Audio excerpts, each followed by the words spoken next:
सब समस्या का एक हल, एक लोटा जल शिव को चढ़ाना प्रारंभ कर दो।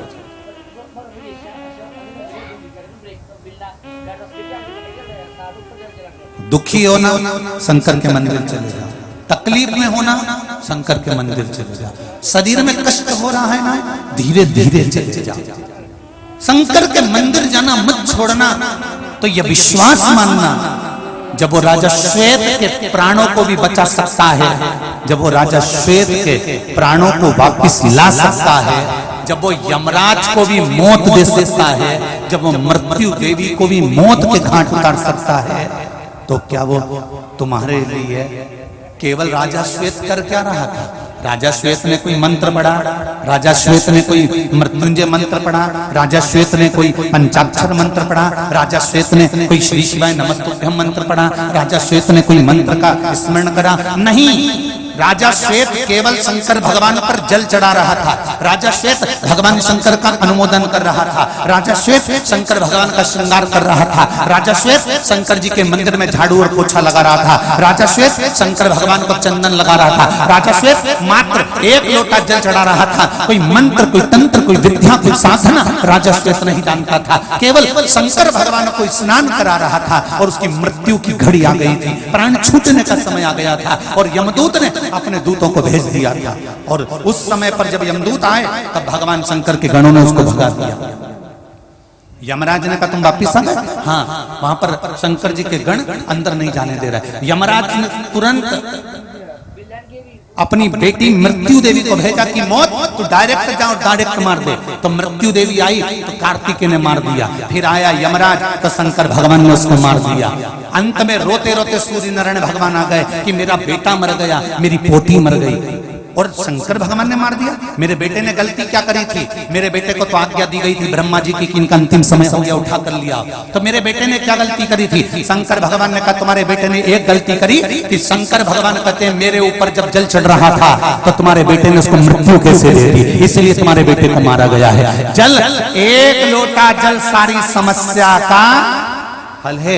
मात्र एक लोटा जल समर्पित करना सीख जाइए। शंकर के मंदिर जाना चालू कर दीजिए। शिव के धाम, हम ये भी नहीं कहते कि बहुत दूर जाइए। आपके नजदीक में, आपके मोहल्ले में, आपके क्षेत्र में, आपकी कॉलोनी में जो मंदिर हो उसमें चले जाओ और एक लोटा जल घर से लेकर जाओ और विचार कर कर जाना, बाबा मैं तेरे लिए आ रही हूँ, मेरा शरीर में बड़ा कष्ट है, ये बीमारी हो गई, ये दुख आ गया, कोई का कर्जा हो गया, ये तकलीफ आ गई, मैं किससे कहूंगी? रिश्तेदार से कहूं तो वो हंसते हैं, नातेदार से कहूं तो वो मुस्कुराते हैं, संबंधियों से कहूं कि मुझे धन की जरूरत है तो वो नहीं दे सकते, 1-2 लाख का खर्चा भी मेरे परिवार वाले नहीं कर सकते, वो मुझे नहीं दे सकते। पर इतना विश्वास है मेरे शंकर, जब तू चोर को कुबेर बना सकता है तो मेरा भी भंडार तू ही बन सकता है। ये विश्वास, उस पर भरोसा कर कर जाना, उस पर विश्वास कर। शिव की उपासना, एक लोटा जल अगर शंकर जी को समर्पित कर रहे हो, शिव को चढ़ा रहे हो, उस जल को लाकर आप आचमन कर रहे हो, शिव को समर्पित किया जल, यदि किसी रोग ने तुमको घेर लिया है तो दुख क्या माना, कष्ट क्या सोचो।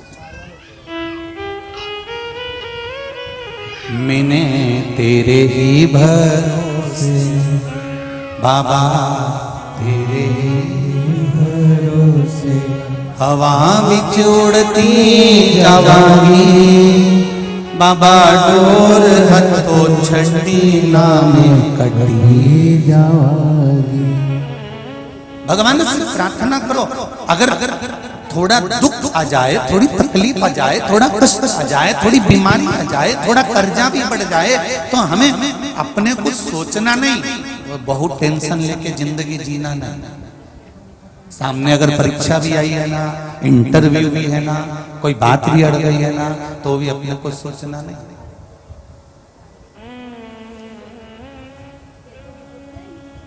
समस्या कर खड़ी भी हो गई है ना, तो अपने को सोचना नहीं, अपने को तो उसके भरोसे पर अब सौंप दिया इस जीवन का सब भार तुम्हारे हाथों में, हे हार तुम्हारे हाथों में और जीत तुम्हारे हाथों में। जो जग में रहूं तो ऐसे रहूं, जो जग में रहूं तो ऐसे रहूं, जो जल में कमल का फूल रहे, जो जल में कमल का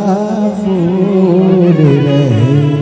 मेरे अवगुण दोष समर्पित हो करतार तुम्हारे हाथों में। अब सौंप दिया इस जीवन का सब भार तुम्हारे हाथों में। संपूर्ण जीवन का सुख उसके चरणों में सौंप दिया। संपूर्ण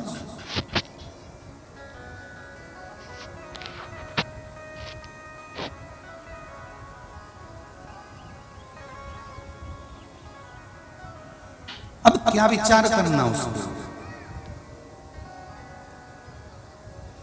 एक बात आप लोगों को कहना चाहेंगे, कई लोगों के मन में आता है कि हम हमारी बात गुरुजी से कह दें तो गुरुजी हमारी समस्या का हल कर दें। एक निवेदन आपसे कहेंगे, जैसे आप हो वैसे ही सियोर वाला महाराज है, जैसे आप हो वैसे ही पंडित प्रदीप मिश्रा है, जैसे आप हो वैसे हम हैं। हमें अलग से भगवान ने कोई ऐसी विद्या देकर नहीं भेजा कि हम यूं करके यूं फेंक दें और तुम ठीक हो जाओ। जैसे आप हो वैसे हम हैं। बस इतना जानते हैं कि हमने भी शंकर को पकड़ा तो उसने हमको यहाँ तक लाकर छोड़ा है। आप भी पकड़ लेना तो आपको भी साथ वही देने वाला, कोई दूसरा नहीं। ना हमको तंत्र आता, ना हमको मंत्र आता, ना हमको साधना आती, ना हमको कोई विद्या आती। हमको तो एक चीज आती है, श्री शिवाय नमस्तुभ्यम।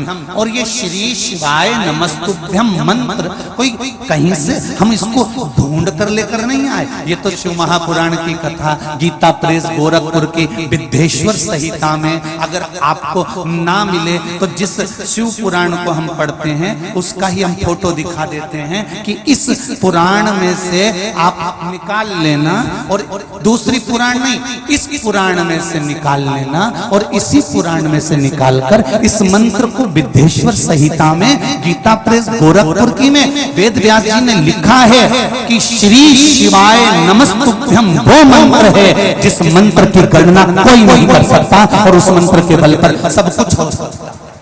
कहीं मत जाओ, इस पुराण में से निकाल लो, बस बहुत।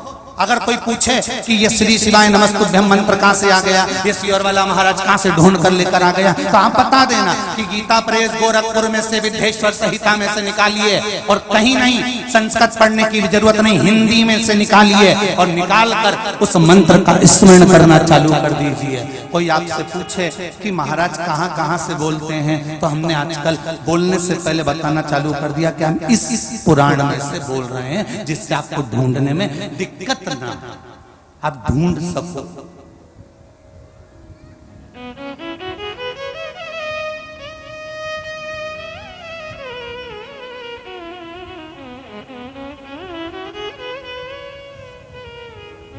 श्री शिवाय नमस्तुभ्यम का मंत्र क्या मतलब क्या होता है? मैं आपको नमन करता हूं, मैं आपको प्रणाम करता हूं, मैं आपको साष्टांग करता हूं, मैं आपके चरणों में झुकता हूं। मैं किसी का नहीं हूं, मैं हूं तो केवल देव अधिदेव महादेव का हूं, इसके सिवाय मैं किसी का। मेरा परिवार, मेरे नाते, मेरे रिश्ते, मेरे कुटुंब, मेरा कबीला, ये संपूर्ण जो है ये केवल दिखावे का है। पर हूं तो आपका। जन्म लिया तो माता के गर्भ में केवल एक पिंड के रूप में था, उस समय पर भी पिंड था इसलिए पिंडी कहलाया था। मरा, उसके बाद रात का ढेर बन गया और वो भी आपके ऊपर चढ़ गया।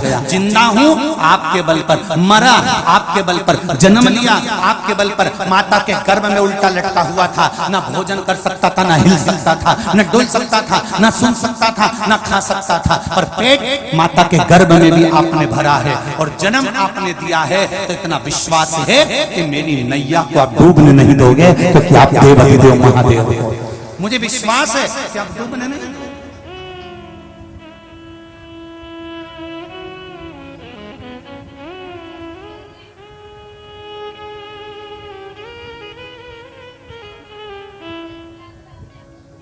अगर किसी स्थान का एक नाम पड़ता है ना, कोई चीज अगर पड़ती है तो उसका स्मरण चित्त आनंद सुख देता है। एक बार माता अंजना देवी को भी बड़ा दुख हो गया। अब अंजना देवी कौन? बोलो जम के बोलो। हनुमान जी की मां। अब जिनका पुत्र इतना वीर बजरंगी, जिनका पुत्र इतना बलवान, जो लंका में आग लगाया, हनुमान जी राम लक्ष्मण को कंधे पर उठाकर ले गए, नीचे पहुंचकर कहीं रावण से मिल गया, एक गदा के बल पर सबको पछाड़ दिया। राम जी की विजय में हनुमान जी ने साथ दिया। जरा विचार करिए, उनकी माता को भी एक बार दुख हो गया। संसार में जो जन्मा है उसको दुख तो होगा थोड़ा ना थोड़ा। मेरे राम जी को दुख था, सीता जी का परित्याग करा, सीता जी की अग्नि परीक्षा हुई, सीता जी लंका चली गई, कितना दुख झेलना पड़ा। बाद में पड़ा तो जमीन में माता जानकी जी चली गई। भगवान कृष्ण को कितना दुख झेलना पड़ा। अपने जन्म लिया कारागार में, जब इतना परमात्मा जन्म ले रहे हैं तो कारागार में जन्म लेना पड़ा। वहां भी बसते बचाते छुपाते हम गोकुल पहुंच गए, वहां से फिर मथुरा पहुंच गए, मथुरा से फिर द्वारका पहुंच गए। जरा विचार तो करो कितनी बार घर बदला।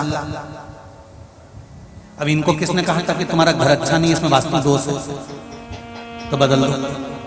कोई ने कहा था भगवान को? नहीं। मथुरा में जन्म लिया, गोकुल पहुंच गए, गोकुल से जन्म लिया, वृंदावन पहुंच गए, वृंदावन से चले तो मथुरा पहुंच गए, मथुरा से फिर चले तो पहुंच गए द्वारका। और द्वारका में भी कौन सा सुख?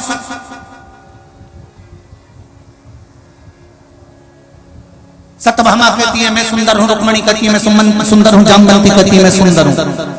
सब में अभिमान भरा हुआ था और भगवान कृष्ण सबको साथ रहे थे। शांति रखो। आंखें कहती है मैं बहुत सुंदर, हाथ कहते हैं मैं कितना सुंदर हूँ, पाँव कहता है मैं पावल बिछड़ी पहनने के बाद, महावर लगाने के बाद, मेहंदी लगाने के बाद कितना सुंदर लगता हूँ।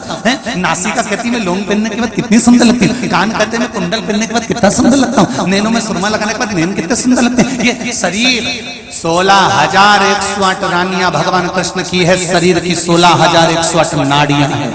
ये नाड़ियां कहती हैं मैं सुंदर हूं, शरीर कहता है मैं सुंदर हूं, पर कोई ये नहीं कहता कि इसके भीतर जो आत्मा है वो सबसे सुंदर है। उसकी सुंदरता से ये सुंदर नजर आ रहा है। उसके भीतर अगर गंदा होगा तो सब गंदा नजर आएगा, सुंदर होगा सुंदर नजर आएगा।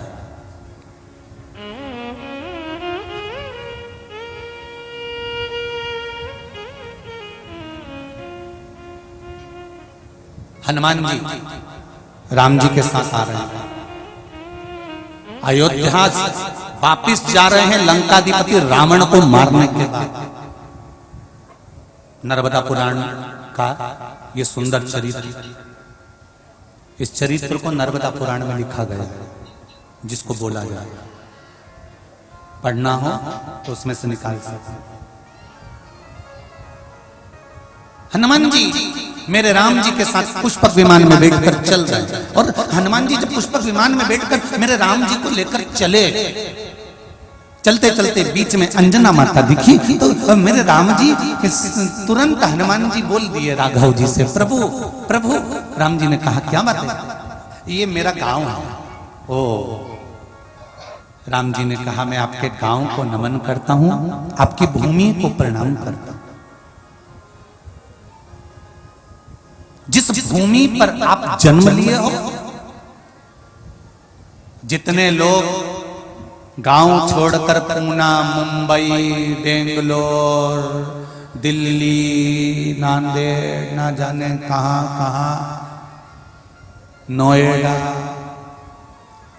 ना जाने कहां कहां रहते हैं, उन सब दूर दूर रहने वालों से निवेदन है आप अपनी धर्म पत्नी के साथ, आप अपनी पत्नी के साथ, अपने बच्चों के साथ कितने भी खुश रहना, बड़े से बड़ी सिटी में जाकर, शहर में जाकर रहना, पर आपसे एक निवेदन है, जिस मातृभूमि पर तुम्हारा जन्म हुआ है, जिस गांव में, जिस खेड़े में, चाहे उत्तर प्रदेश में, चाहे मध्य प्रदेश में, चाहे बिहार में, चाहे उत्तराखंड में, चाहे दिल्ली में, जिस गांव में तुम्हारा जन्म हुआ है, बाहर बाहर रहने वाले बेटे और बहुओं से निवेदन है, जिस गांव में तुम्हारा जन्म हुआ है, कम से कम साल में एक बार उस गांव को जाकर प्रणाम जरूर करना, उसको जाकर नमन जरूर करना। उस गांव में रहने के वाले एक एक गरीब से गरीब व्यक्ति को अगर भगवान तुम्हें धन दे, संपदा दे, सत्ता दे, वैभव दे, और तुम शहर में अच्छा काम काज करने लगो, तुम कमाने लगो, तो थोड़ा सा धन एकत्रित कर कर उस गांव में जाना जिस गांव में तुम्हारा जन्म हुआ है, जिस मातृभूमि पर तुम पैदा हुए हो, और उस मातृभूमि में कोई बच्चे पढ़ने में कमजोर हो, किसी को भोजन की जरूरत हो, किसी को मेडिकल की जरूरत हो, तो उस गांव में जाकर उन बच्चों को वो प्रदान करना। तब लोगों को लगेगा कि हमारी मातृभूमि से जन्मा हुआ, आज शहर में जाकर अपने संस्कारों को नहीं भूला, हमारी भूमि से जन्मा हुआ, संस्कारों को नहीं भूला।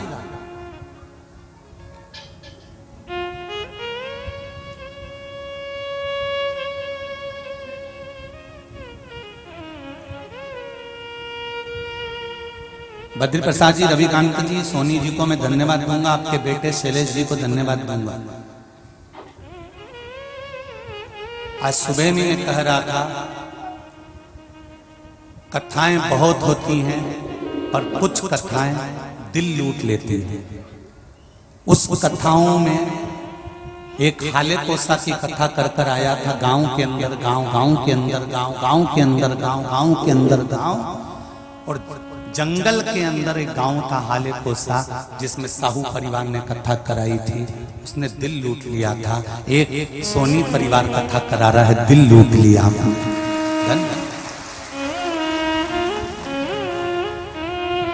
दिल लूट लिया।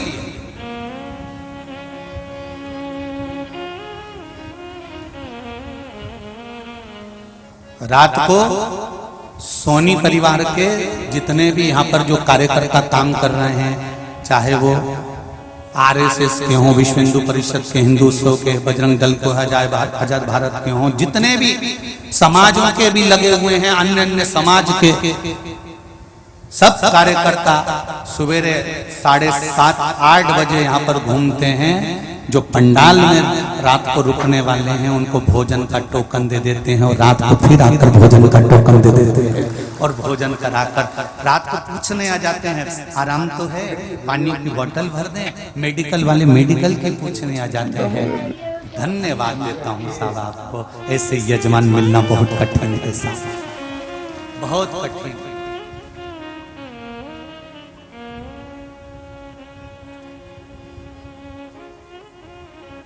यहाँ मेला लगा हुआ है, ढेर दुकान लगी हुई है, ढेर, जैसी हाले कोसा में ढेर दुकान लगी थी जंगल के अंदर, कैसे क्या मिलेगा, आने वालों को क्या खाएंगे, यहाँ पर भी ढेर दुकान लगी है मेले। एक मेले वाले से पूछा, तुमको यहाँ पर कोई दिक्कत? कहे गुरुजी, सोनी परिवार को हमारी तरफ से भी धन्यवाद देना, ना तो किसी से अठन्नी ली, ना किसी से चवन्नी ली, और पूरा मेला लगवा दिया गुरुदेव, धन्य है, साधुवाद, बहुत बहुत धन्यवाद, बहुत बहुत दिल। और सेमली हरचंद के भगत लोगों को धन्यवाद। पूरी रोड के किनारे किनारे कोई रसना बांट रहा है, कोई बेले का शरबत बांट रहा है। और आज तो इतनी खुशी की बात कहूं मैं आपको, आते आते मैंने देखा सेमली हरचंद की कम से कम 70% दुकान दोपहर 2 बजे से पहले बंद होकर 5 बजे तक बंद रहते हैं। कथा सुन रहे हैं, अभी भी जितने लोग आए हो आप जाते जाते देखना, सेमली हरचंद की जितनी, और जिसमें अभी अक्षय तृतीया का समय चल रहा है, मार्केट का समय चल रहा है, पर दुकानों में ताले लगाकर वहां दुकान में बैठने वाला एक एक व्यापारी शिव महापुराण की कथा का आनंद ले रहा है। और धन्यवाद दूंगा, दुकान पर बैठकर कमाया वो पत्नी और बच्चों के लिए कमाया, यहीं छोड़कर जाना पड़ेगा। पर 3 घंटे की जो तुम 7 दिन की कमाई कर रहे हो, ये अपनी है, ऊपर तक जाएगी, छूटेगी नहीं। करो माँ या शिव महापुराण में जो तुमने एक बोरी शक्कर को घोल कर रसना घोल कर जो इतने लोगों को पिलाया है उसका हिसाब एक डायरी में लिख के रखना कि मैंने 50,000 की शक्कर पिलाई कि 25,000 की पिलाई कि 30,000 की पिलाई। हिसाब रखना अगले साल इसी तारीख तक पूरा हिसाब जोड़कर बताना कि जितना तुमने शिव महापुराण में खर्च किया था उससे लाख गुना प्राप्त हुआ कि नहीं हुआ। मैं भी सी और में लिख कर भेजना कि प्राप्त हुआ कि नहीं हुआ। शंकर की कथा अगर दिल से करी जाए तो मेरा देवपति देव महादेव भी दिल से देता है साहब। पर शिव की कथा अगर व्यापारी कर्म से करी जाए तो बाबा भी हाथ खींच लेता है दिल से। क्या करूँ मारा क्या करेगा तू दिल से कथा सुनो रस सुनो आनंद सुनो। ये मिलन तो पुरन देखी मार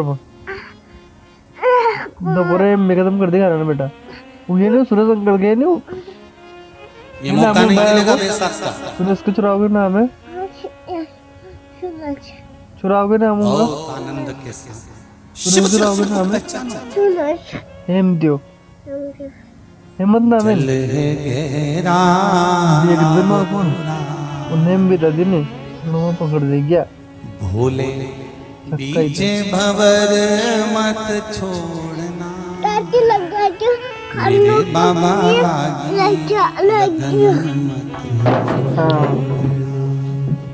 शिव शिव तुमको पहचाना शंकर को जानना सेवा का प्रकल्प है।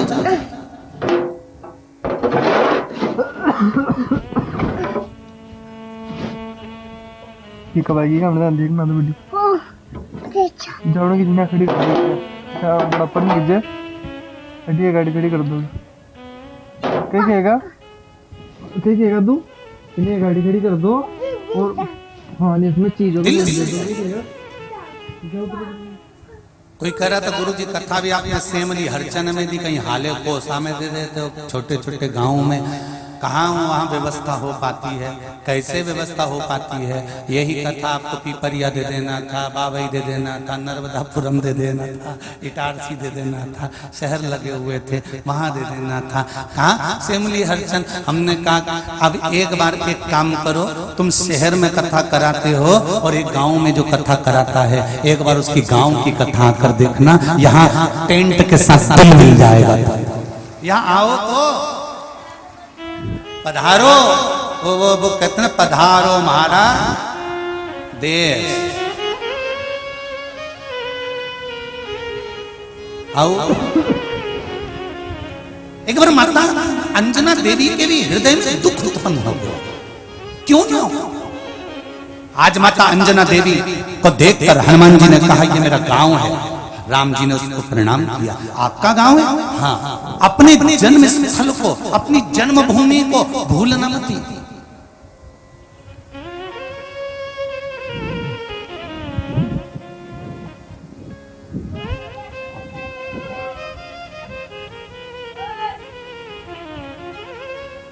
हमारी भारत की भूमि पर सजीव मूर्ति का स्मरण कर कर भोग लगाने की प्रथा है। मुर्दे को भोग लगाने की प्रथा नहीं है भारत की भूमि में।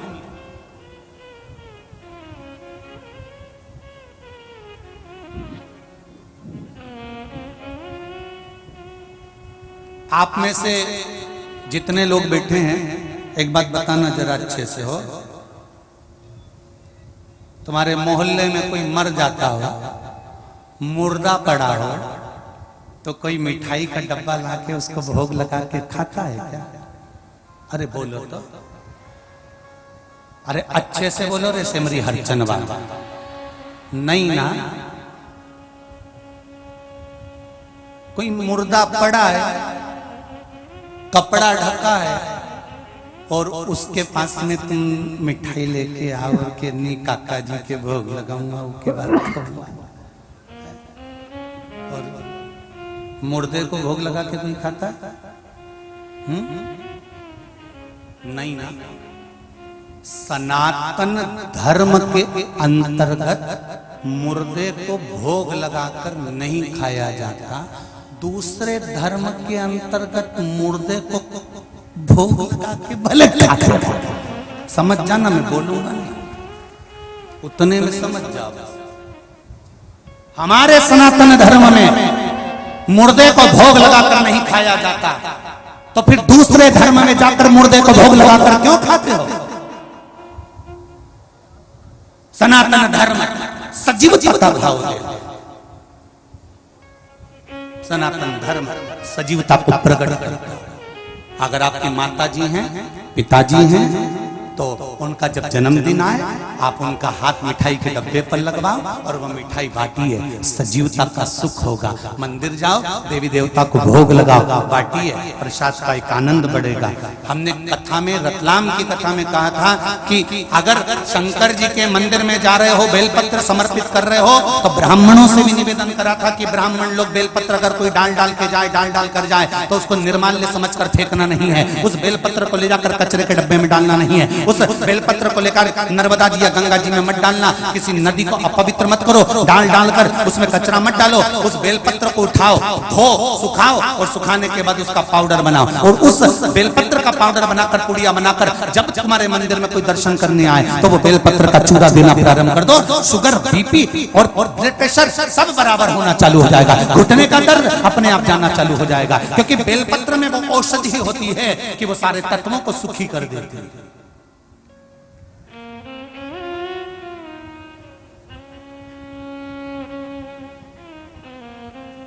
भगवान शिव की आराधना तो करो। माता अंजना देवी को आज बड़ा बड़ा दुख है। तुम, हनुमान जी ने कहा ये मेरा गांव है, चलो अपन नीचे चलते हैं। राम जी ने कहा चलो अपन नीचे चलते हैं। हनुमान जी ने कहा प्रभु मेरे छोटे से गांव में आप आओगे?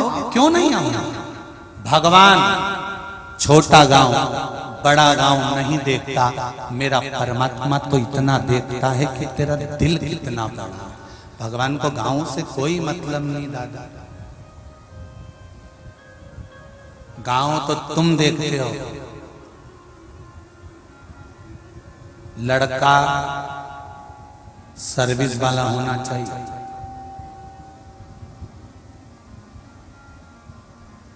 तो पूछा कैसी सर्विस? बस अच्छी सर्विस हो, तो कहा अच्छी सर्विस वाला। इंजीनियर चलेगा, हाँ, पर सर्विस कैसी करता है? तो क्या सर्विस तो वही ऑफिस में करता नहीं। हमें ऑफिस की सर्विस से बड़ी सर्विस चाहिए घर की। पत्नी बोले कि झाड़ू लगा दो, पत्नी बोले पानी भर के ला दो, वो बोले ये, तो सर्विस क्लास चाहिए।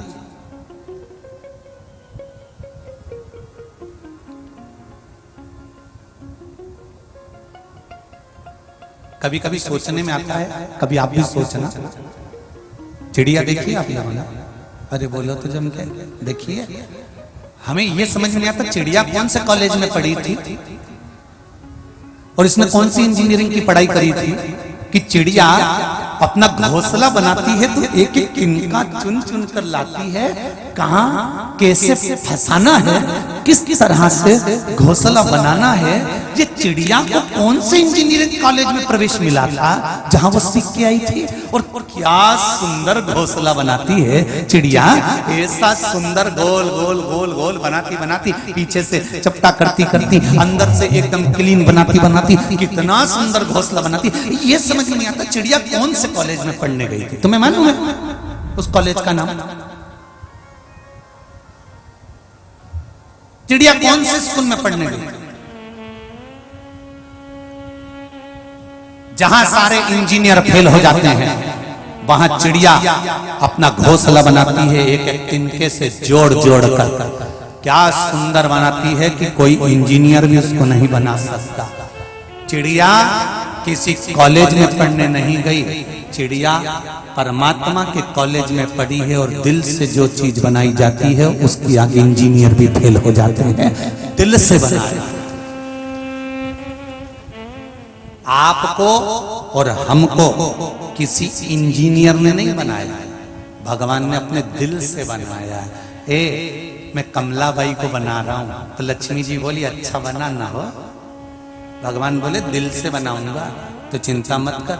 भगवान ने आंख ने, मुंडा ने, नाक सब बनाइयो। भगवान ने एक सांचे में नहीं डाला। सांचे में डालता एक जैसा तो सब एक जैसे नजर आते। चीन वालों को भगवान पैदा करता है तो एक सांचे से करता है, एक डब्बा बना के रखा है, उसमें भर देता है, निकाल देता है, वहां सब एक जैसे दिखते हैं।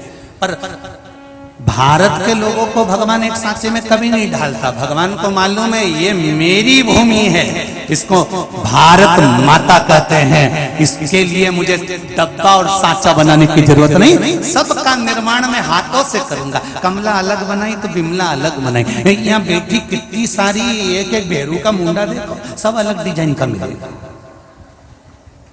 और यहाँ जितनी जगदम्बा मिलेगी सबकी डिजाइन अलग अलग है, एक भी एक जैसी मिले ही नहीं, एक जैसी दिखे ही नहीं। भगवान लक्ष्मी जी भी बोली तुमने चीन में तो एक जैसे बना दिया है, तो भगवान बोले वहां सब यूं छे। तो मूर्ति बनाने वाले आते हैं तुम्हारे इधर, आते हैं कि नहीं आते? ऐसी सांचे की मूर्ति लाते, पेटी में रेत को गर्म करके उसको गीला करके छिप्पा बनाते, फिर उसमें एल्युमिनियम और पीतल घोल के और फिर उसमें डाल देते हैं, डालते से मूर्ति एक जैसी। ऐसी सांचे की ढेर सारी मूर्ति बनाती, ये सब चीन की है। पर भारत की भूमि पर जन्म लेने वाला एक एक बच्चा, भारत की भूमि पर जन्म लेने वाला एक एक सनातनी, भारत माता की गोद में जन्म लेने वाला एक एक व्यक्ति, जिसका निर्माण भगवान ने सांचे से नहीं करा, जिसका निर्माण मेरे भोलेनाथ ने अपने हाथों से करा है और पार्वती ने गोदी में झेला है। एक एक पुतले का निर्माण करा है और कितने जोरदार जोरदार पुतले तैयार करे। यहाँ देखो सबका कितनी जोरदार जोरदार डिजाइन है। कोई साड़ू का पल्लू यूज करके पहनी, तो कोई यूज करके पहनी, तो कोई दो चोटी करे, तो कोई एक चोटी करे, तो कहीं कहीं की चोटी गायब है। तो ये सब डिजाइन है।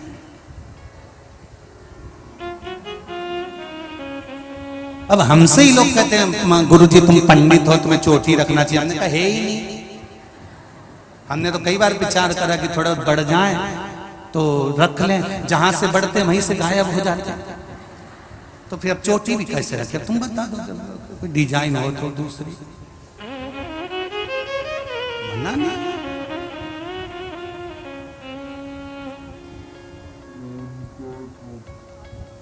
पहले सोचते थे यहाँ बांध लेंगे तो यहाँ के गायब हो गए, फिर सोचा यहाँ बांध लेंगे तो यहाँ के गायब हो गए। भगवान से कहना पड़ेगा भोलेनाथ कुछ कृपा हो। भगवान बोले अब रहने दे। ओम मैं काशी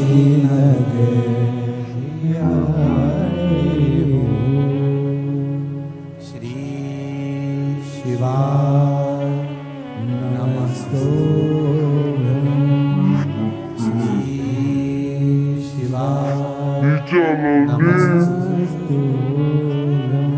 श्री शिवाय नमस्तु श्री शिवाय नमस्तु।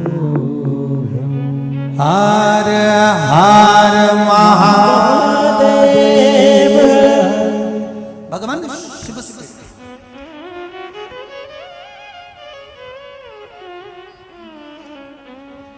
अंजना माता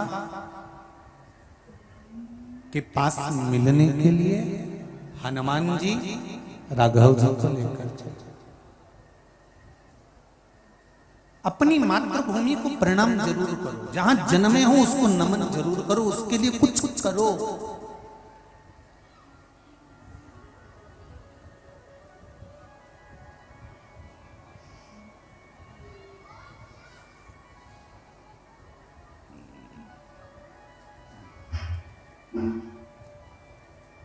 चंदन है इस देश की माटी, तपोभूमि हर ग्राम है, हर बाला देवी की प्रतिमा बच्चा बच्चा है, जिसके सैनिक समर भूमि पर गाया करते गीता है, उसी माटी के हल्के नीचे खेल करती सीता है। ये भूमि जिस पर तुम्हारा जन्म हुआ है, जिस गांव में, जिस नगर में, जिस क्षेत्र में आप जन्मे हो, भले बड़ी बड़ी सिटियों में, शहरों में चले जाओ, पर अपनी मातृभूमि को, अपनी जन्मदाता भूमि को भूलना नहीं। कहीं पर भी रहो,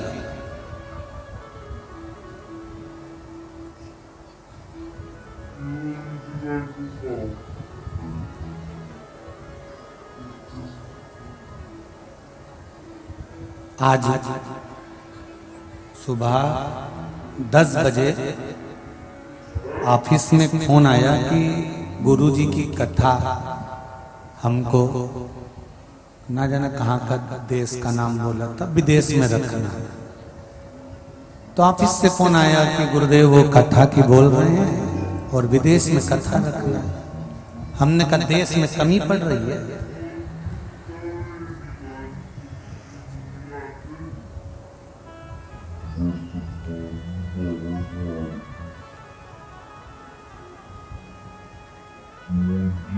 देश में कमी है।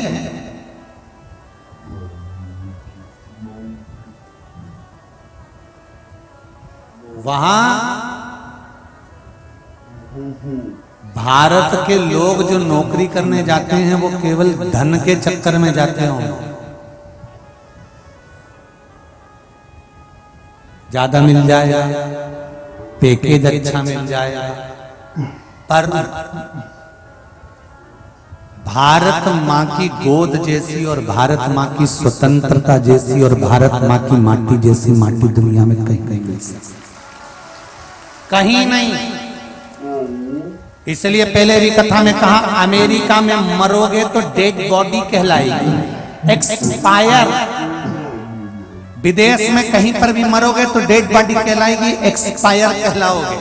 और भारत की माता की गोद में कहीं का बेवड़ा भी मर जाएंगे, कहीं का बेकार से बेकार, बहुत गंदे से गंदा, जिसने दुनिया को बर्बाद कर दिया, ऐसा भी अगर मर जाए भारत की भूमि पर तो भी उसके नाम के आगे स्वर्गवासी लिखाता है। क्यों? क्योंकि भले पापी था, बेकार था, पर भारत माता की गोद में मरा है, इसलिए इसके नाम के आगे लिखाएगा स्वर्गवासी। मतलब कितना भी बेकार हो, भारत की भूमि पर मरता है तो वो स्वर्ग जाता ही है, ये पक्का, ये निश्चित। तो जितने विदेश में रह रहे हो भारत की भूमि को छोड़कर, जब मरोगे तो डेड बॉडी और एक्सपायर कहलाओगे। और अगर वापिस यहां आकर मर भी गए ना तो स्वर्गवासी श्रीमान लिखाओगे, स्वर्ग गए, यहां एक्सपायर नहीं, स्वर्ग। हनुमान जी ने राम जी से कहा यहां मेरी माता रहती है। अच्छा, राम जी ने कहा पुष्पक विमान को नीचे उतारो। पुष्पक विमान नीचे उतरा। उतरते से अंजना माता ने जब राघव जी का दर्शन किया, नमन किया, प्रणाम किया, राघव जी ने अंजना माता को, लक्ष्मण जी ने अंजना माता को, हनुमान जी ने अंजना माता को। अंजना माता ने कहा हनुमान घर के अंदर कुछ भी नहीं है, मैं क्या दूं मेरे राघव जी को, मैं क्या खिलाऊं मेरे राम जी को, जल्दी जा तू कुछ कंदमूल फल लेकर आ। हनुमान जी कंदमूल फल लेने के लिए जाते हैं और हनुमान जी जब कंदमूल फल लेने के लिए गए, इतनी देर में अंजना माता आंख में जल भरकर रो पड़ी, बिलख पड़ी, आंखों से आंसू बहने लगे।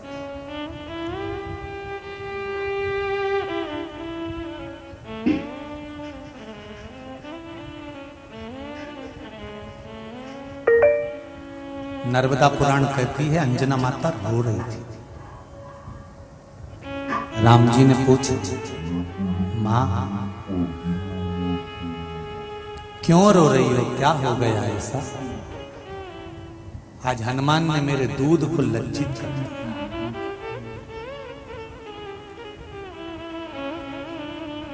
जिस हनुमान को मैंने दूध पिलाया था, जिस अंजना ने हनुमान को दूध पिलाया था, आज मेरे बच्चे ने उस दूध को लज्जित कर दिया। मां, आपका पुत्र पवन सुत हनुमान है, आपका पुत्र कैसरी नंदन हनुमान है, आपका पुत्र महाबली, वीरों में भी वीर हनुमान है, उसने आपके दूध को लज्जित नहीं कराया। अरे राम, मेरे हनुमान ने मेरे दूध को लज्जित कर दिया।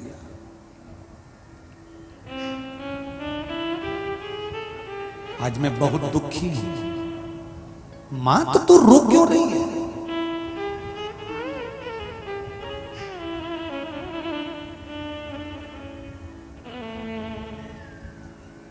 तू रो क्यों रही है? अरे उस मां को रोना ही पड़ता है जिसका पुत्र दूध को लज्जित कर दे।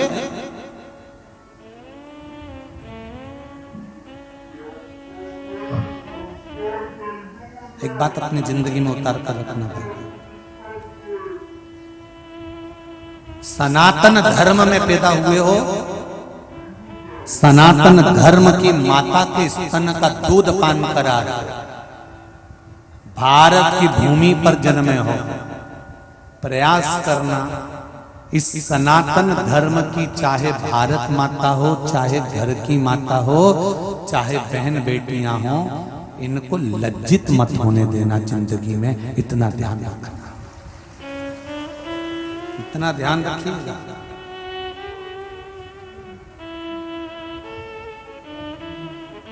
शर्म तो जब आती है जब एक सनातनी होकर, अपने धर्म का होकर अपने धर्म पर जब उंगली उठाता, सनातनी होकर सनातन पर जब उंगली उठाता,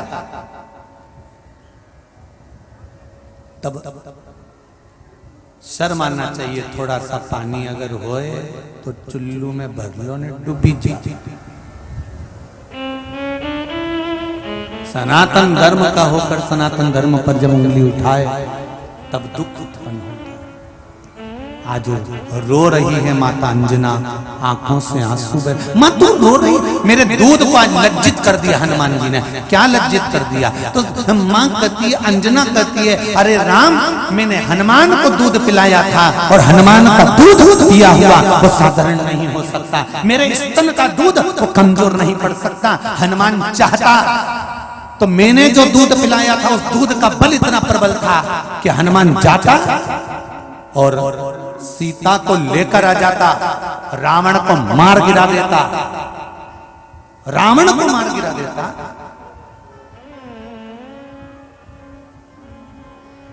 पर आज दूध इसलिए लज्जित हो गया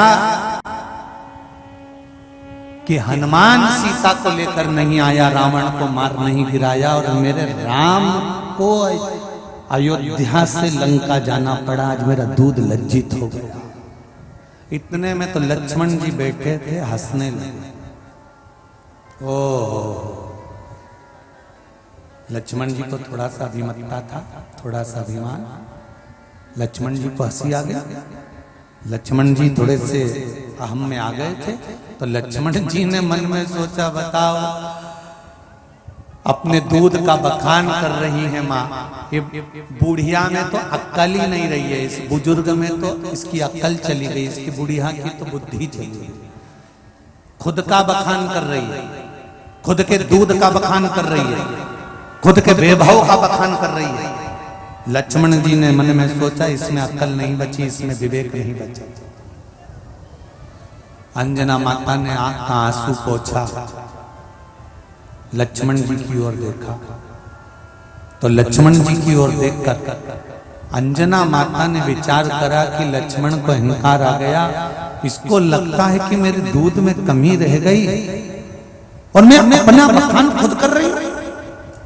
तब माता अंजना क्रोध में आ गई और अंजना माता ने अपने स्तन से दूध की धार फेंकी।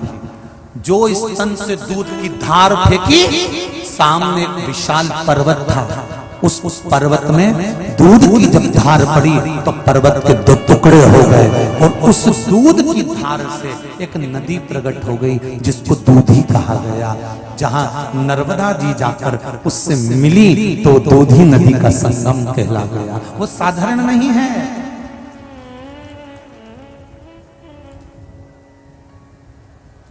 परिक्रमा मार्ग में पड़ती है, परिक्रमावासी बैठे हैं, दूधी नदी का दर्शन करा होगा, संगम का। परिक्रमा मार्ग में दूधी सी, जो नर्मदा परिक्रमा करते हैं, हमारे बीच में भी परिक्रमावासी बैठे हैं, तो वहां दर्शन करते हैं। परिक्रमा मार्ग के मध्य में पड़ती है, जहां पर माता अंजना ने अपने एक स्तन के दूध की धार से सामने विशालतम पर्वत के भी दो टुकड़े कर दिए। विशालतम पर्वत के दो टुकड़े कर दिए। इतनी देर में हनुमान जी के कानों में गर्जना हुई, पत्थर के टूटने की।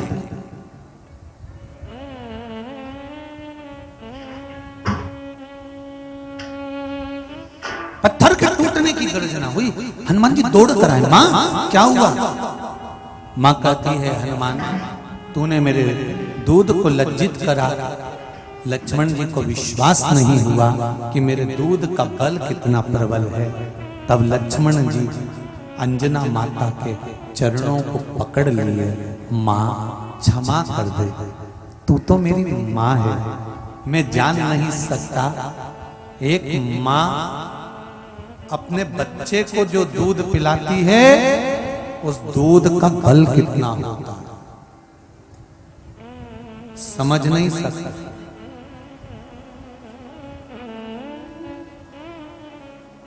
इसलिए कभी कभी लोग वो लाइन गाते हैं ना, तूने मेरा दूध पिया है तू बिल्कुल मेरे साथ। दो माता के दूध के बल को हमेशा याद रखना।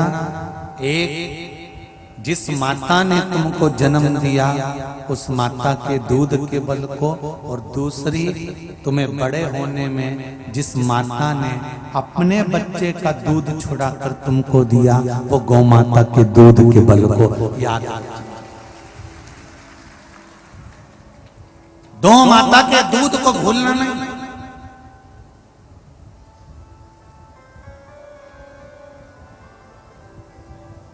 सतयुग और कलयुग में अंतर क्या है? सतयुग और कलयुग में अंतर एक ही है। सतयुग था तो बछड़ा गौ माता के चारों थन का दूध पीता था। जम के बोलिए, कितने थन का? गौ माता के चारों थन का दूध पिए तो समझ लेना सतयुग था। त्रेता आया, बछड़ा 3 थन का दूध पीने लगा, 1 थन का दूध लोग निकालने लगे। द्वापर आया, बछड़ा 2 थन का दूध पीने लगा, गौ माता ने 2 थन का दूध दुनिया के लोगों को दे दिया। पर कलयुग आया, अब तुम बोल दो रे सेमली वालों, बछड़ा 1 थन का दूध पीने लगा, पर वारे कलयुग के लोग उसको 1 थन का भी पूरा नहीं पीने देते। मुंडा लगाता है, छीन के ले जाते, निचोड़ के निकाल देते। ये कलयुग है। माँ के सामने बछड़े को बांध दिया जाता है। माँ बछड़े के लिए दूध देती है, दूध झड़ाती है, उसके बछड़े के सामने, माँ के सामने पूरा दूध नोच नोच के निकाल लेते हैं। और जरा से धन के चक्कर में, दूध बढ़ाने के चक्कर में, खूब माल कमाने के चक्कर में एक बछड़ा तड़पता रहता है, तड़पता रहता है। और इतने चतुर, माँ भी चतुर है, उसने थोड़ा सा दूध खींच लिया अपने बछड़े के लिए, तो ये बछड़े को फिर छोड़ देते हैं। जैसे ही माँ दूध छोड़ती है, बछड़ा फिर हटा लेते, फिर निचोड़ लेते। वारे कलयुग की औलाद, धन धन।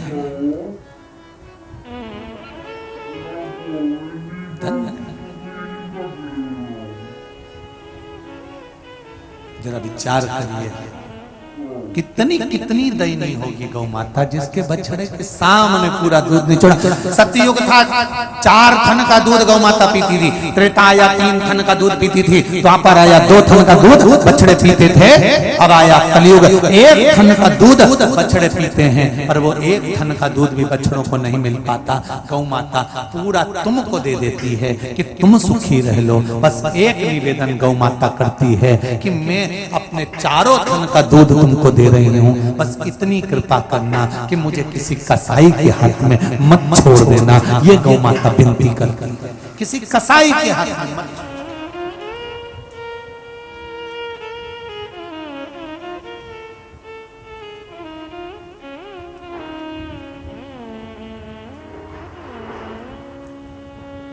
कितना लोभ बढ़ गया, कितना लोभ बढ़ गया कि गेहूं की फसल काटने के बाद जो नीचे की भूसा निकलता था, पहले दुनिया के लोग उस भूसे को गौ माता के लिए छोड़ देते थे, पर अब भूसे की भी कीमत बढ़ गई तो लोग उस भूसे को भी बेचकर पैसा कमा लेते हैं, पर हृदय में ये दया नहीं रहती कि एक ट्राली भूसा भरकर पास में कोई गौशाला हो तो वहां डाल दो तो गाय खा लेगी। यहां तक दया नहीं रही लोगों के मन में, वहां तक दया चली गई। और जिन जिन के पास में जमीन है, जिन जिन के पास में जमीन है, तुम्हारे घर में जितनी गाय हैं उनके लिए भूसा रख लो, पर बाकी का भूसा एक ट्राली में भरकर तुम्हारे आसपास में जो गौशाला हो, तुम्हारे नजदीक में जो गौशाला हो, तुम्हारे पास में जो गौशाला हो, उसको ले जाकर एक ट्राली भूसा नहीं तो आधा ट्राली नहीं तो 2 बोरा भरकर भूसा उस गौशाला में पहुंचाना चाहिए, जहां गाय दिन रात आनंद के साथ पा सके, पुण्य मिले। गेहूं तुम रखो, भूसा भी तुम रखो, पर थोड़ा सा तो दे सकते हो, थोड़ा सा।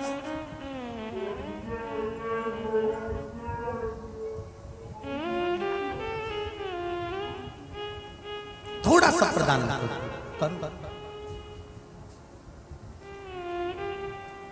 थोड़ा दिया बहुत है।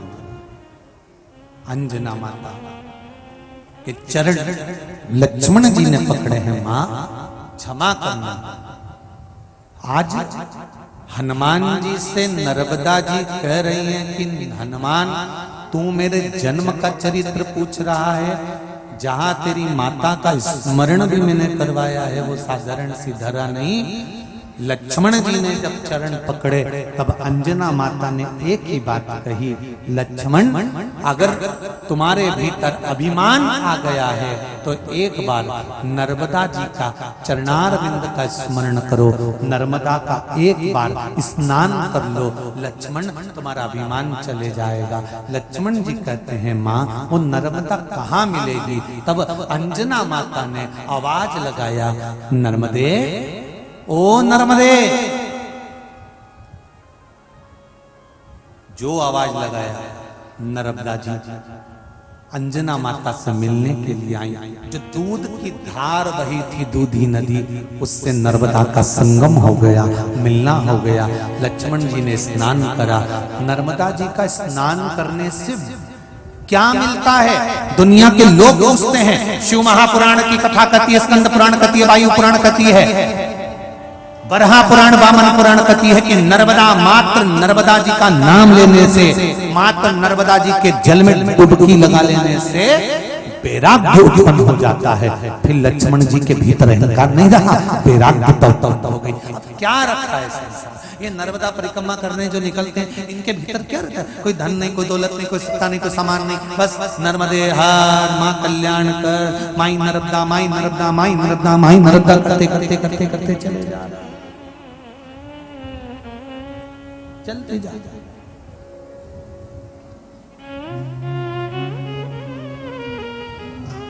भक्ति का बल बढ़ा, विश्वास का बल बढ़ा, श्रद्धा का बल बढ़ा।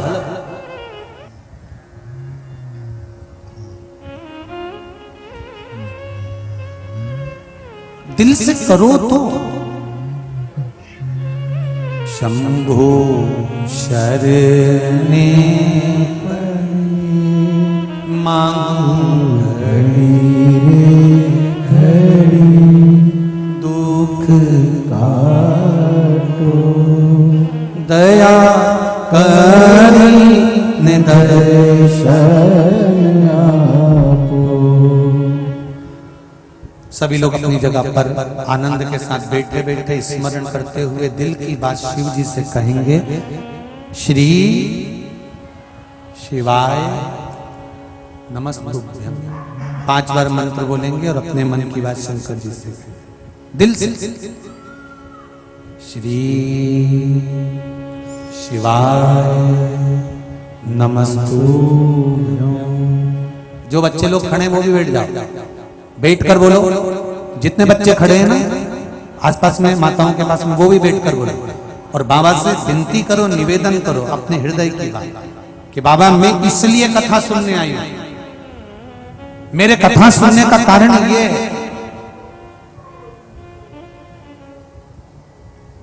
और मैंने सुना है कि शिव महापुराण में बैठकर, चाहे टीवी के सामने, चाहे मोबाइल के सामने, चाहे पंडाल में, कथा चलते में अगर इस मंत्र का जाप हो और जो मांगा जाता है आप 3 महीने में पूरा कर देते हो।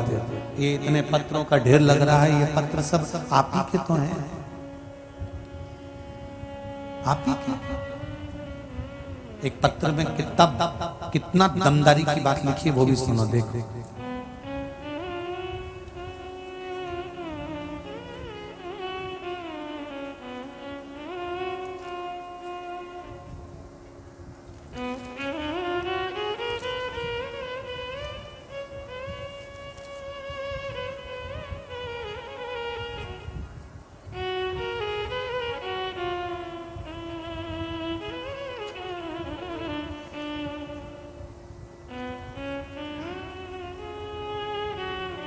गुरुजी, मैं अंजलि शर्मा भिंड जिले की रहने वाली हूँ।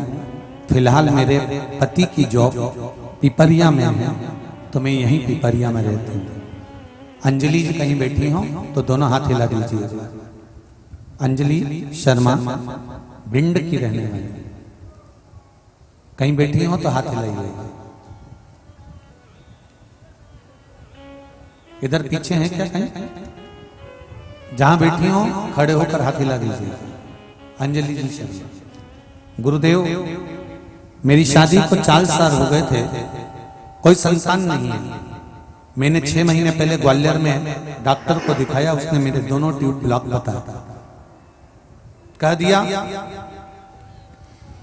तुम्हारे दोनों ट्यूब ब्लॉक हैं, संतान का सुख नहीं होगा, ऑपरेशन कराना पड़ेगा। और ऑपरेशन के बाद भी कोई गारंटी नहीं है कि संतान होगी। ट्यूब खुल गए तो ठीक, संतान हो जाए तब बात। गुरुदेव मैं वापिस आ गई। मुझे किसी ने बताया कि पशुपति व्रत करो और उस व्रत के करने से तुम्हें लाभ जरूर मिलेगा। मैंने पशुपति व्रत करना चालू करा। गुरुदेव, मैंने पहला पशुपति व्रत करा, 5 व्रत पूर्ण हो गए, कोई मुझे लाभ नहीं मिला। अंत में मैंने विचार करा एक बार पुनः पशुपति व्रत करा जाए, और मैंने फिर वापस पशुपति व्रत करे। बाबा की कृपा क्या हुई गुरुदेव, मेरे व्रत चालू रहे, पशुपति व्रत वापस शुरू कर दिए। गुरुदेव 17 अप्रैल को ग्वालियर में वापस जांच कराने के लिए गई, तब मेरा पशुपति व्रत 3रा व्रत चल रहा था, पूर्ण हुआ था।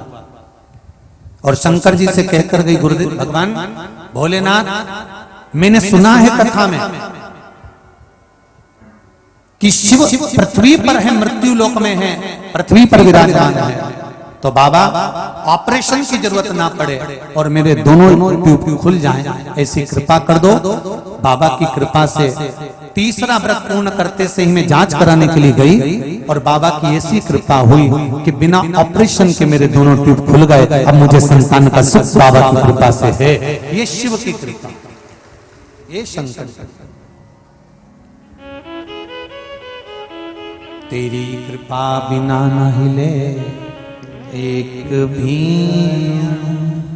लेते हैं श्वास तेरी कृपा से तनो तनो। हे गंगाधार मुक्ति द्वार ओमकार तू, बोले ओंकार तू, आयो शरण तिहारी भोले। तार तार तू, दिल से जो शिव से कहा वो मिला, प्रेम से कहिए श्री शिवाय नमस्तुभ्यं, श्री शिवाय नमस्तुभ्यं, श्री शिवाय नमस्तुभ्यं, श्री शिवाय नमस्तुभ्यं, श्री शिवाय नमस्तुभ्यं। भगवान शिव से दिल से कहो, अपने मन की बात कहो। हम किससे कहें जाते हैं?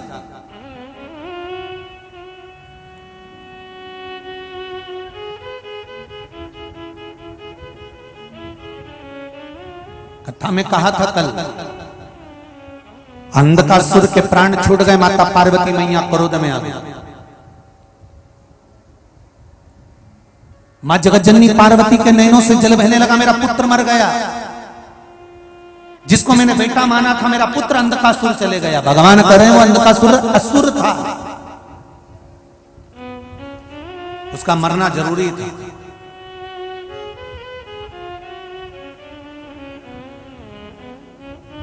मेरी माताओं से निवेदन है, भगवान से जब भी संतान मांगना ना तो भगवान से ये जरूर कहना कि औलाद देना तो ऐसी देना जो मुझे बुढ़ापे में संभाल ले।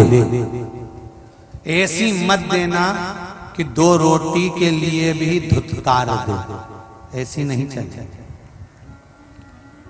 जो संभाल ले।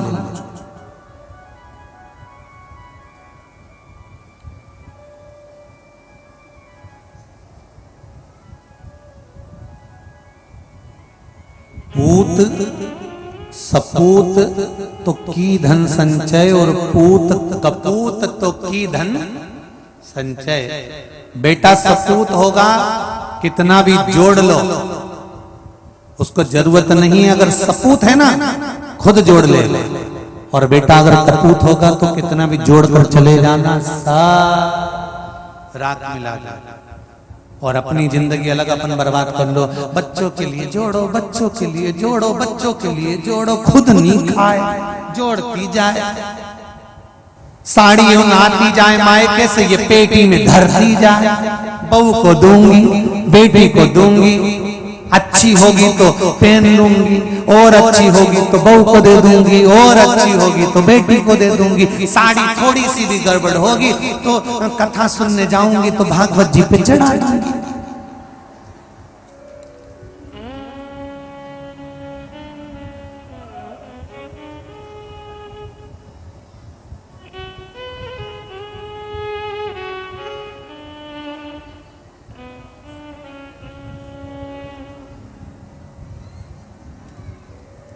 अब भगवान से कहना अगर पुत्र देना संतान देना तो ऐसी देना जो मेरी सेवा कर सके, राष्ट्र की सेवा कर सके, धर्म का प्रचार कर सके, सत्कर्म कर सके।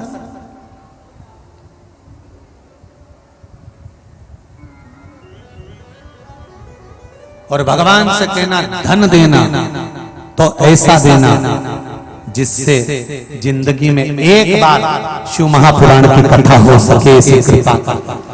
उस परमात्मा से कहना धन देना तो ऐसा देना कि वो सत्कर्म में लगे, डॉक्टर में नहीं, गलत जगह नहीं, सत्कर्म की ओर लगे हुए। तो उस धन का क्रम महाराज पार्वती तुम अंधकासुर के लिए रो रही हो। पार्वती जी कहने लगी मेरा पुत्र मर गया, जिसको मैंने पुत्र माना था वो चले गया, तुम चिंता मत करो। पार्वती तुमने जिसको पुत्र माना था ये इसका मरना निश्चित था, क्योंकि ये पाप कर्म कर रहा था, गलत कर्म कर रहा था, पापाचार कर रहा था, इसका मरना निश्चित था। मैं तुमको एक पुत्री देता हूं, जो पुत्री सारे पापों को धो देगी, दुनिया का कल्याण कर देगी, जगत का कल्याण। शंकर भगवान बैठ गए तप करने के लिए, साधना करने के लिए, शिव जी बैठ गए।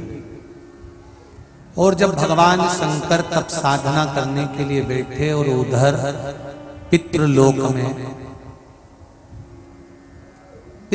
में आर्यमा पितरों के देवता की बेटी भी तप कर रही है शंकर भगवान की।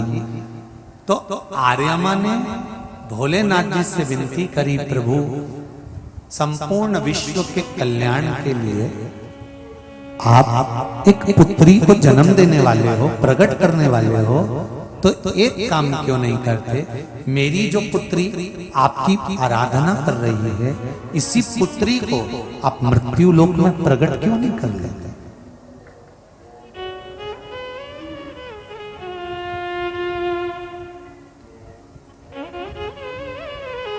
गंगा जी में अस्थियां डालिए, मना नहीं, यमुना जी में अस्थियां डाली है मना नहीं है, सरयू जी में डाली है मना नहीं है, पवित्र नदियों में लोग अस्थियों का विसर्जन करते हैं, मना नहीं है। पर केवल एक नदी है नर्मदा, जिसमें अस्थियां डलने के बाद वही अस्थियां पत्थर के साथ में मिलकर शिवलिंग का निर्माण कर देती है, अस्थियां शंकर बना देती है। पूरी दुनिया में केवल एक मां नर्मदा, केवल एक। गंगा शिवलिंग का निर्माण करती है? शंभु शंभु गंगा शिवलिंग का निर्माण करती है? नहीं। सरयू शिवलिंग का निर्माण करती है? नहीं। यमुना शिवलिंग का निर्माण करती है? नहीं। गोदावरी नहीं, कावेरी नहीं, कृष्णा नहीं, भारत की भूमि पर केवल एक नदी है जो शिवलिंग का निर्माण, अस्थियों को विसर्जन करा गया, वो अस्थियों से भी शिवलिंग का निर्माण कर देती है, वो नर्मदा तारने वाली।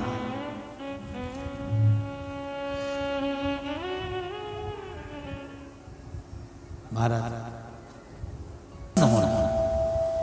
सीटी मार रहा है जरा देखो, हमें दुखी नहीं होना है, हमें प्रसन्न होना है।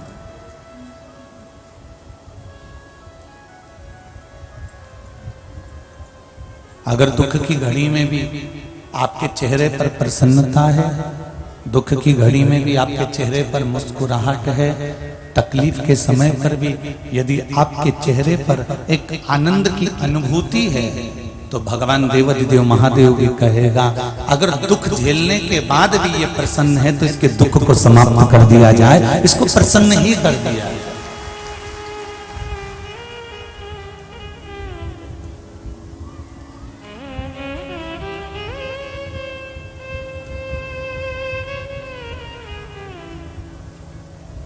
$500 का नोट अगर जेब में पड़ा हुआ है ना, तो वो भी एक ना एक दिन तो खुला होएगा ना। अरे बोलो तो जी सही है कि गलत है? 500 का नोट अगर पर्स में पड़ा है, जेब में पड़ा है, तो एक ना एक दिन उसको खुला होना पड़ेगा। और बहुत दिन तक अगर 500 का नोट रखा रिया चावल के डब्बे में फंसा कर रख दिया, गेहूं के डब्बे में फंसा कर रख दिया, तो एक आध दिन मोदी जी फिर बोल दिए तो बदलना भी पड़ेगा। पर 500 का नोट खुला तो करना पड़ेगा, 500 का नोट खर्च तो करना पड़ेगा। उसी तरह हम भी 500 के नोट की तरह हैं, हमारा जीवन भी यहाँ मृत्यु लोक में अगर आए हो तो ये संसार के लोगों में इसको खुला तो करना पड़ेगा। कभी परिवार में, कभी नातों में, कभी कुटुंब में, कभी कबीले में, ये 500 का नोट खर्च करना पड़ेगा। पर एक बात याद रखना, उस 500 के नोट में से कोई एक नोट खुला कराते कराते कराते कराते ऐसा आ जाता है जो एकदम फटा हुआ, गला हुआ, सड़ा हुआ आ जाता है। बोलो सही है कि गलत है? वही 500 के नोट में एक कोई सिक्का ऐसा आ जाता है जो कि खोटा होता है, वो जंग पड़ गई, उसमें दुच गया, पिट गया, एक तरफ से छेदा पड़ गया, कहीं टेढ़ा हो गया। और कोई नोट ऐसा आ जाता है 500 के उसी खुले कराने में कि वो 10 का नोट, वो 5 का नोट ऐसा गला हुआ, सड़ा हुआ, टूटा हुआ, फटा हुआ आ जाता है। तो वो नोट फिर कहीं चलता है क्या? किसी किराने की दुकान पर चलेगा? नहीं। बैंक वाले लेंगे? नहीं। सब्जी वाला लेगा? नहीं। तुम उस फटे हुए, गले हुए, सड़े हुए नोट को कहीं पर भी लेकर जाओगे, वो सड़ा हुआ नोट कहीं नहीं चलने वाला। फिर वो नोट कहाँ चलेगा? कोई पंडित जी आरती करा रहे होंगे या कथा कर रहे होंगे, वहां जो आरती की थाली आएगी, या तुम भगवत का पूजन करने जाओगे तो वो सड़ा हुआ, गला हुआ, फटा हुआ, सड़ा हुआ वो नोट तुम निकाल के चुपचाप से पोथी पे धर के नरब दे हर के चले जाओगे। अब वो 10 का फटा हुआ, सड़ा हुआ नोट अर्थात भगवान शंकर के मंदिर में चढ़ाया, पोथी पे चढ़ाया, मंदिर में चढ़ाया, पंडित जी को दिया, तो वो भगवान के सामने रख दिया। क्योंकि तुमको मालूम है जो नोट कहीं नहीं चलता वो परमात्मा के आगे चलता है। उसी तरह परमात्मा भी जानता है जो दुनिया में कहीं नहीं चलता वो मेरे ही आगे चलता है, ये परमात्मा भी जानता है। तो उस 500 के नोट की तरह हमारा जीवन है। बचपन हमने दे दिया, जवानी हमने दे दी, भोग विलास में निकाल दी, आधेड़ी हमने दे दी, कमाने में निकाल दी, आया बुढ़ापा। और बुढ़ापा क्या है? वही 10 का, अरे बोलो तो जम के, वही 10 का गलेला सड़ेला फटेला नोट, हाथ थर थर कांपे, आंखों से दिखे नहीं, मुंडा से राल टपके, सोफा से ठेनी, कान से सुनाई नहीं दे, पांव से चला नहीं जाए, कमर से बैठा नहीं जाए, शरीर बेकार हो गया, नोट पूरा गल गया, बेकार हो गया, फट गया, सड़ गया। अब कौन चलाएगा इसे?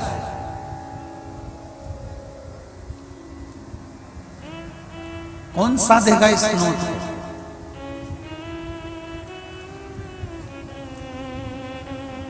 फिर एक मैंने तेरे ही भरोसे ओ भोले तेरे ही भरोसे हवा विच उड़ती जावांगी बाबा डोर हथों छटीला में कटी जावांगी भोले मेरे पतंग सतगुरु में तेरी पतंग। अंत में वो नोट की कोई बुढ़ापा आया, कौन पूछ रहा है?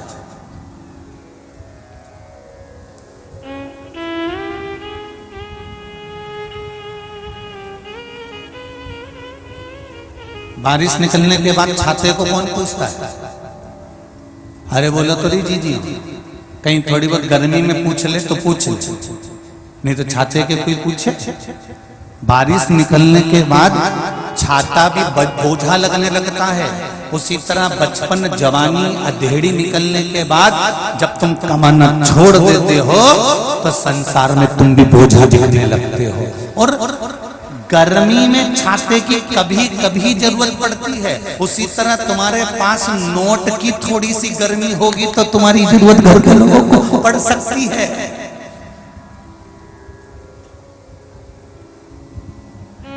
थोड़ा धन होगा तो तुम्हारी चल सकती है, थोड़ी संपदा होगी तो हो सकता है तुम्हारी चल जाए। गर्मी है थोड़ी सी तो चल जाए, पर जाए।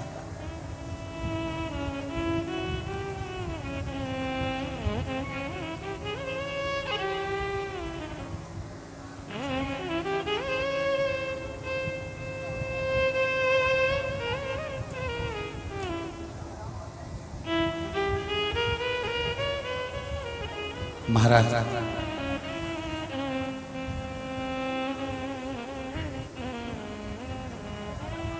थोड़ा सा अभिमान, थोड़ा सा अहंकार, थोड़ा सा काम, थोड़ा सा लोभ, थोड़ी सी तृष्णा, थोड़ी सी आसक्ति, थोड़ी सी वासना हमारे संपूर्ण जीवन को बर्बाद कर देती है। संपूर्ण जीवन।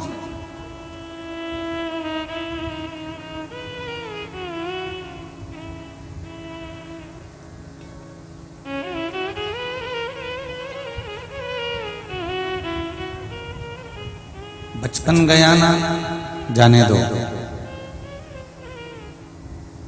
आपका बचपन व्यर्थ चले गया, पर अपने बच्चों का बचपन व्यर्थ मत जाने देना।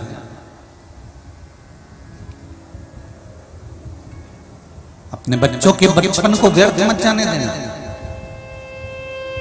आप में से कितनी माताएं हैं जो अपने बच्चों को रोज शंकर जी के मंदिर में एक लोटा पानी चढ़ाने भेजती है? जरा हाथ उठाइए। जो भेजती हैं वही उठाना, झूठा झूठा मत उठाना। शंकर जी की कथा में बैठे हो, है ना बहुत सारी। हिलाओ जरा हाथ, बहुत बढ़िया, जोरदार ताली बजाओ। रखो बहन, बहुत बढ़िया, धन्यवाद आपको, बहुत बहुत धन्यवाद।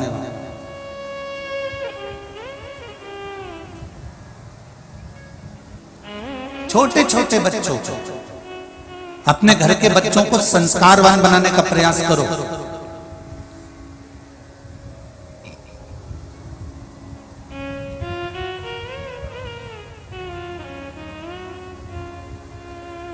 पहले भी कथा में कहा, अहंकार और संस्कार दोनों में एक अंतर है।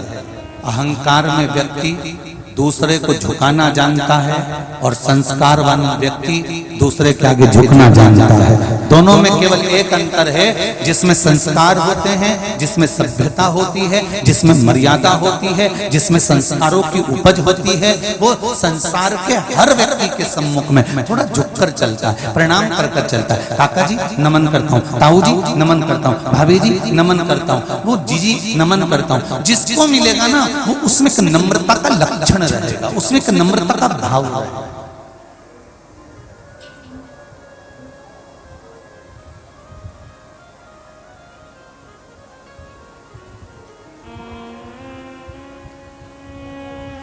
व्यक्ति की कीमत अच्छी जगह बैठने पर अच्छी हो जाती है और बेकार जगह बैठने पर बेकार हो जाती है।